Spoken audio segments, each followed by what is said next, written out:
Jalan, Pak Supir. Oke. Sedikit rintangan off-road sekaligus tanjakan. Terus kalau kalian lihat siluetnya, ini kayak Jeep Grand Cherokee yang dikecilin. Tuasnya ini tuh kayak pegasnya lebih keras dari mobil biasa, entah kenapa. Enak, jernih, bassnya mantap.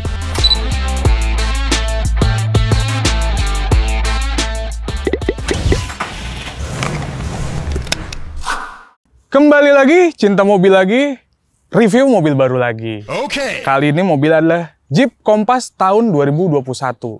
Mobil ini mungkin bukan seperti Wrangler atau seperti Gladiator yang habitatnya memang di off-road, tapi ini adalah sebuah Jeep yang diciptakan untuk perkotaan. Di video ini kita akan menjawab 4 pertanyaan. Yang pertama, Jeep ini segmentasinya kemana? Kedua, impresinya seperti apa? Yang ketiga, apa saja yang gue suka dan tidak suka? Dan yang keempat, apakah mobil ini patut Anda pertimbangkan untuk dibeli? Tapi sebelum mulai videonya, kita cek dulu sponsor video kali ini, yaitu Motul. Dan ini adalah Motul Hi-Tech 100 Plus 5W30. Oli ini sangat cocok untuk mobil kesayangan Anda karena mampu memproteksi mesin mobil dari yang namanya knocking dan juga keausan pada rantai timing. Selain itu, oli Motul Hi-Tech 100 Plus ini juga memiliki formula khusus anti deposit dan juga anti sludge untuk menghindari endapan oli yang berada di ruang mesin. Tidak hanya itu, oli Hi-Tech 100 Plus juga mampu menghemat konsumsi BBM hingga 29% dan juga minim emisi gas buang. Jadi cocok banget digunakan di perkotaan yang macet atau bahkan di perbukitan yang sangat asri. Dan yang terakhir, oli ini juga sudah 100% sintetis yang pastinya membuat daya tahan oli ini semakin tinggi dari oksidasi. Bahkan, oli ini mampu bertahan hingga 15.000 km. Wow, gimana? Anda tertarik? Langsung aja klik link yang ada di deskripsi untuk info lebih lanjut. Ya, sekarang kita ngetes bantingan suspensi Jeep Compass kalau ngelewatin jalan rusak atau off-road ring. Oke. Di sini sudah ada gelas yang berisi air cukup penuh. Kita lihat seberapa banyak tumpahnya setelah melewati sedikit trek Pagedang. Jalan, Pak Supir. Oke.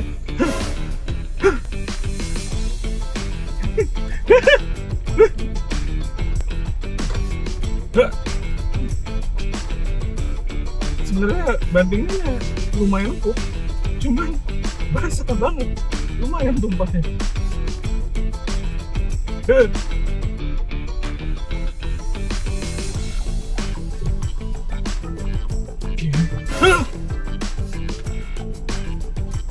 Wah, uyup sih ini. Kita mundur dulu. Setelah itu kita nyoba naik lagi ke atas. Ini mobilnya FWD, mesinnya juga kompak, jadi ya kita lihat lah sanggup nggak dia keluar dari sedikit rintangan off-road sekaligus tanjakan.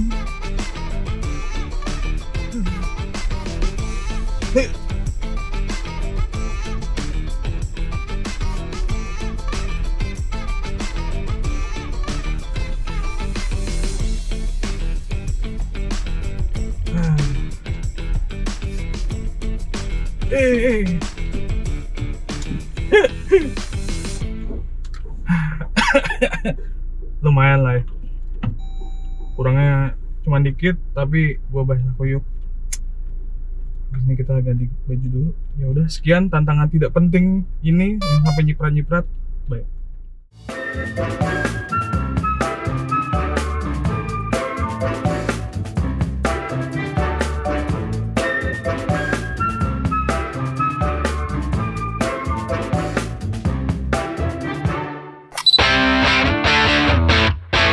Secara dimensi, mobil ini punya lebar 1819 mm, panjangnya 4394 mm, dan tingginya 1635 mm. Jadi kalau bicara segmentasi, mobil ini sebenarnya di compact SUV, artinya sekelas dengan Honda HR-V, sekelas dengan Hyundai Creta. Padahal banyak media yang bilang mobil ini tuh saingannya Honda CR-V. Salah, mobil ini saingannya ya HR-V dan Creta. Oke, velg 18 inci, ground clearance 198 mm. Ya, cukuplah untuk sebuah crossover atau urban SUV yang dipakai di perkotaan. Kalau ngomongin tampilannya, mungkin kalian berpikir, nggak mirip Wrangler, nggak mirip Gladiator, tapi menurut gua mobil ini tetap Jeep banget. Pertama, emblemnya yang sering ditempelin di mobil Jepang karena pemiliknya mungkin berharap pengen punya Jeep. Kedua, grillnya lubangnya masih 7, meskipun bukan grill beneran. Ini kalau kalian ketok, ya plastik tambahan aja karena pendingin mesinnya justru di sini. Terus kalau kalian lihat siluetnya, ini kayak Jeep Grand Cherokee yang dikecilin menjadi sebuah crossover. Kalau kalian bilang ini tidak Jeep atau kurang Jeep, salah sebenarnya. Ini tetap Jeep. Oke. Tadi gua ngomongin ukuran velgnya 18 inci dan desainnya gua suka banget. Jeep banget gitu, tangguh, 5 spoke, dia warnanya two-tone, hitam dan silver, ya Jeep banget lah ini. Masih bicara soal tampilan yang mirip Cherokee, nah ini kalian juga bisa lihat pintunya seperti Cherokee. Tapi anehnya, di sini nggak ada emblem Kompas gitu, justru ada variannya doang, limited. Kalau kalian mau tahu mobil apa ini di jalan, harus disalip dulu di samping dia, Kompasnya.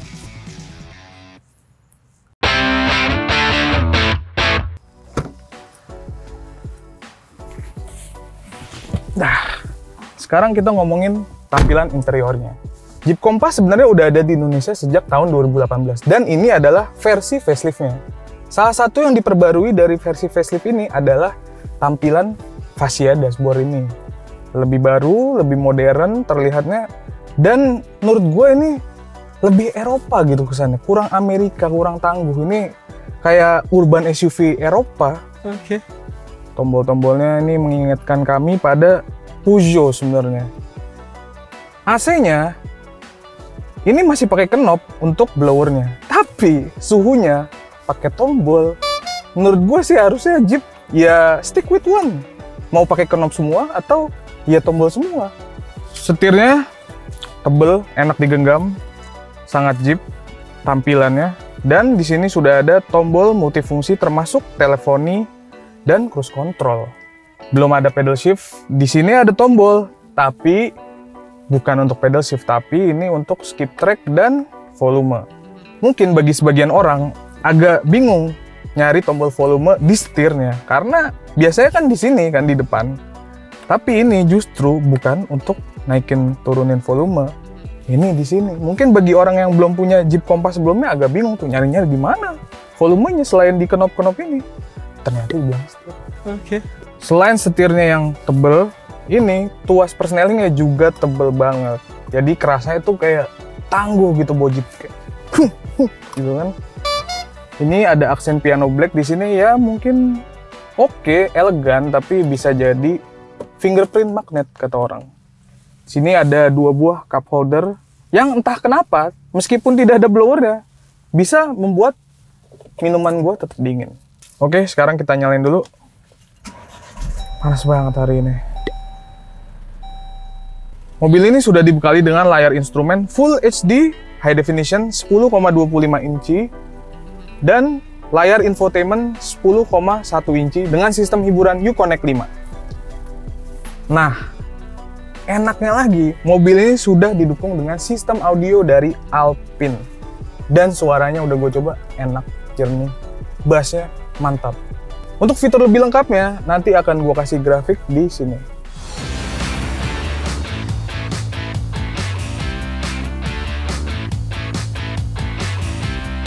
Kalau kita lihat ke atas, di sini ada sunroof, bisa kita buka dengan tombol yang ada di sini.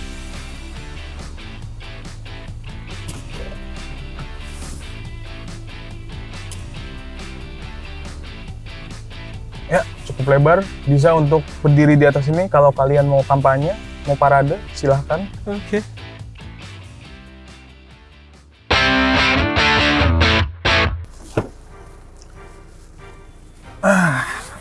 Beralih ke belakang, sini sudah ada blower AC-nya, jadi tidak usah takut kepanasan. Dan sudah ada port USB untuk iPhone dan USB biasa. Bicara soal akomodasi, mobil ini cukup akomodatif. Tinggi saya 178 cm dan jok depan sudah saya set dengan tinggi saya. Dan kalau kita lihat di sini ada ruang kaki sekitar 7 jari lah, lumayan. Dan headroomnya Lebih sempit karena di sini ada moonroof dan sunroofnya sekitar 4 jari. Oke lah. Meskipun akomodasi penumpangnya cukup oke, sayangnya akomodasi barang di Jeep Compass ini sedikit kurang. Kita cek. Oh ya, ini sudah electric power tailgate. Sempit banget. Kalau dicoba, cuman cukup untuk 2 box besar cinta mobil ini. Ya, sebagai simulasi kalau bagasinya diisi dengan 2 koper besar. Nah, sebenarnya partisi ini bisa dibuka untuk akomodasi yang lebih besar. Tapi, ini udah kebuka nih. Sini udah ada panduannya. Ini kita coba. Nah, mentok sama pilarnya. Ini harus dibuka dulu dari jok tengahnya, ini harus dilipat, baru ini bisa dikeluarin. Repot gitu. 5 hal yang gue suka dan gak suka dari Jeep Compass. Hal pertama yang gue suka dari Jeep Compass adalah banyak detail-detail heritage dari Jeep itu sendiri. Pertama, ketika kita nyalain mobilnya, tadi ada tulisan since 1941 yang menunjukkan tahun lahirnya dari Jeep. Terus kalau misalnya kita lihat di windscreen itu atau kaca depan, ada Jeep Willys lagi nanjak. Lucu banget. Kalau kita ke belakang, di bagasi dan di subwoofer juga ada grill Willys yang menunjukkan sejarah dari Jeep. Kalau kita nyalain parking assistance-nya, kita nyalain. Di sini, mobil yang jadi simulasi juga Jeep Willys. Jadi banyak detail-detail yang memperlihatkan kalau mobil ini atau Jeep secara keseluruhan memiliki heritage atau sejarah yang panjang. Hal kedua yang gue suka dari Jeep Compass adalah selain tampilan yang tangguh, mobil ini juga menuntut penggunanya untuk tangguh juga.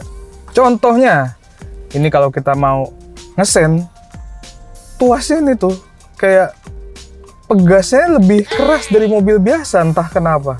Jadi harus kayak gitu. Kedua, pintunya juga berat banget ini. Tuh, harus pakai tenaga kaki gue untuk ngedorong pintunya keluar. Dan kalau ditutup bunyinya mantap. Hal ketiga yang gue suka dari Jeep Compass adalah betapa user friendly atau foolproof-nya mobil ini. Jadi semuanya tuh ada diajarinnya. Contoh, untuk menyalakan mobilnya kita ada perintahnya sini. Ngerem sambil menekan tombolnya. Dan nyala. Kalau kita lagi di netral, kita diajarin untuk gimana caranya masukin gigi. Press brake and push button to shift into gear. Rem saya injak, baru masuk ke drive. Terus tombol-tombol untuk berbagai fungsinya juga dijembrengin aja di dashboard. Contoh, kalau kita mau matiin layar infotainment, sini tombolnya udah ada sendiri, mandiri. Kalau lagi ada telepon penumpang atau kalian mau mute audionya, di sini sudah ada juga tombolnya. Mau matiin sensor parkir di sini, mau matiin traction control di sini. Jadi semuanya ada di sini dijembrengin. Kalian nggak usah pusing-pusing nyari. Kadang kan kalau mobil-mobil modern, kalian masih suka nyari kan, gimana nih cara matiin ininya ya kan? Nah, sini semuanya gampang. Sekarang masuk ke 3 hal yang gua nggak suka dari Jeep Compass. Hal pertama, banyak detail-detail kecil yang mengganggu aja gitu. Contohnya, ini tinggi banget nih tuh. Kalau misalnya mau bayar tol, kayak harus effort dan kayak tangannya agak nekuk gitu loh.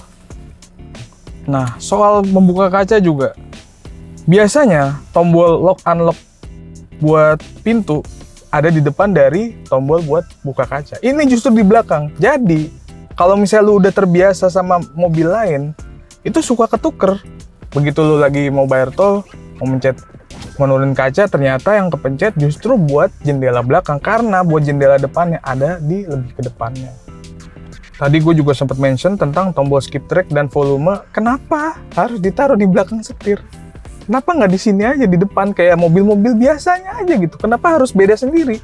Kenapa Jeep? Kenapa? Hal kedua yang nggak gue suka dari Jeep Compass adalah kenapa penumpangnya dikasih akses untuk nge-lock dan unlock pintu mobil. Nih tombolnya. Ini bisa buat nge-unlock sendiri. Bayangin kalau kalian lagi bawa anak kecil, terus mereka iseng ya mencet ini, terus ngebuka pintu, keluar. Atau kalian lagi pacaran, terus berantem di dalam mobil. Ah, kamu nggak mau ngertiin aku, udah aku turun aja. Dia nanti bisa buka sendiri dan bisa turun sendiri. Bahaya banget.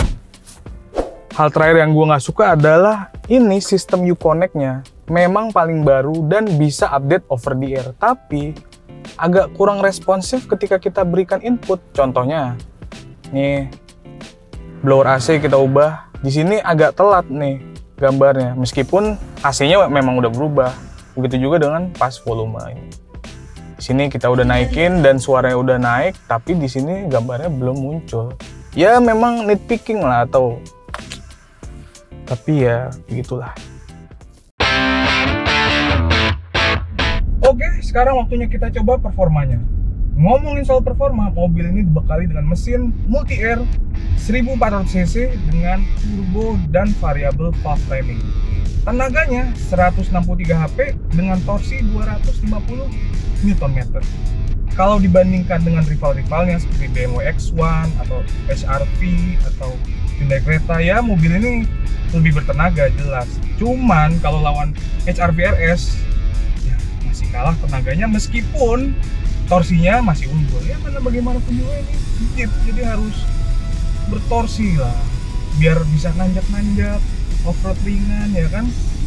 Tenaganya disalurkan ke roda depan karena mobil ini FWD melalui transmisi dry DCT dual clutch transmission 7 percepatan. Jadi bukan CVT, memang nggak sehalus CVT, tapi masih terbilang halus untuk sebuah DCT. Oke, sekarang kita coba akselerasinya.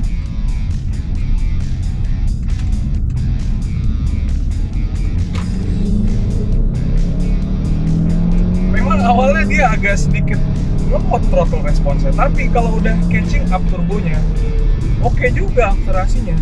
0 sampai 100 km per jam tuntas dalam 10,8 detik. Nggak impresif banget, tapi juga nggak mengecewakan. Lumayan oke lah untuk mesinnya yang terbilang kompak. Nah, kalau handlingnya, kita coba ada belokan di depan.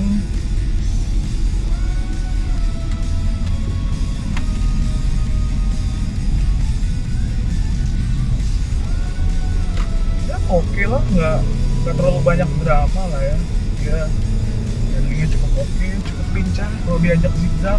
Meskipun seperti yang kalian lihat nih, lumayan goyang-goyang ya, body rollnya cukup terasa, tapi ya expected karena ini ground clearance-nya 198 mm. Nah, yang menjadi catatan, ini setirnya untuk ukuran sebuah Jeep enteng. Jadi kalau misalnya mau manuver di kemacetan atau mau U-turn, ini nggak terlalu merepotkan lah. Enak sih, enak mobilnya. Nah, kita udah bicara soal performa, terutama akselerasi, terus juga handling. Lantas bagaimana dengan konsumsi bahan bakarnya? Jeep Compass bisa mencatatkan efisiensi bahan bakar 10,5 km per liter di rute dalam kota dan 16,7 km per liter di rute tol.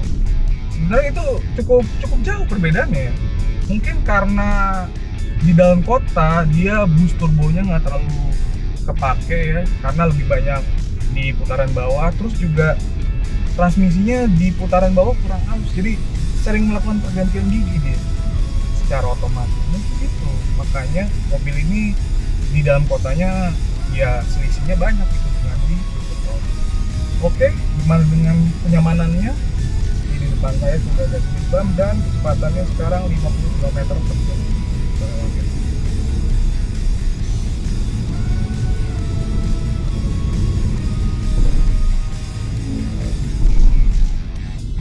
Ya, nggak buruk lah, masih terbilang nyaman. Dia nggak terlalu keras, tapi nggak empuk-empuk banget juga. Ya, dewasa lah di tengah-tengah. Kalau speed bump itu sih, itu nggak harusnya buat Jeep lah ya. Nah, sekarang kita masuk tol sebentar untuk mengetahui bagaimana road noise dari Jeep Compass. Ini kecepatan mobil saat ini sedang ada di 80 km per jam, sesuai dengan speed limit di Indonesia, dan road noise-nya lumayan oke lah, nggak terlalu berisik. walaupun ini jalannya bukan jalan aspal yang mulus ya, tapi suara abang, suara mobil-mobil sekitar nggak terlalu berasa, jadi bisa menikmati sistem infotainment yang sangat apik dari Alpine. Oke lah untuk dengerin musik atau dengerin podcast di jalan.